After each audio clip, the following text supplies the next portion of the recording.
Hello everyone, అందరూ బాగున్నారా? After 3.5 months నా యూట్యూబ్ ఛానల్కి ప్రాణం వచ్చింది. ఇంకా చూపిస్తున్న రైల్వే స్టేషన్ చూపిస్తాను అనుకుంటే మేమైతే హడావిడిగా వెళ్ళిపోతున్నాము. ఇంకా 5 minutes లేట్ అంటే ట్రైన్ కూడా మిస్ అయిపోయింది. ట్రైన్ అయితే 5:30కి స్టార్ట్ అయింది. ఇప్పుడు 6 o'clock అవుతుంది టైము.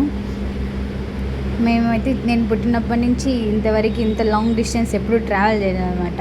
మా ఊరు తర్వాత ఇంకా అమ్మమ్మ వాళ్ళ ఊరు, దాని తర్వాత చెన్నైకి ఒకటే వెళ్ళాను. ఇప్పుడు మేము వెళ్ళే ప్లేస్ వచ్చి 8 to 9 hours పడుతుంది. ఇంక అప్పుడప్పుడే సన్ గారు వస్తున్నారనమాట. ఇంకా అలా ఒక పిక్చర్ క్యాప్చర్ చేశాను.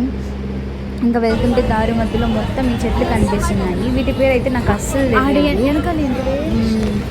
మీకు తెలిసి కామెంట్ చేయండి. మేమైతే విజయవాడకి వెళ్తున్నాము. విజయవాడకి వెళ్ళే రూట్లో మొత్తం గ్రీనరీ అన్నమాట. వెళ్తుంటే ఈ చెట్లు ఎక్కువగా అనిపిస్తున్నాయి, గ్రీనరీ అండ్ ఎక్కువ కాలువలు, వాటరే కనిపిస్తున్నాయి. అన్నీ అయితే అలా సాగుతుంది. అంతే వీడియో. Bye bye.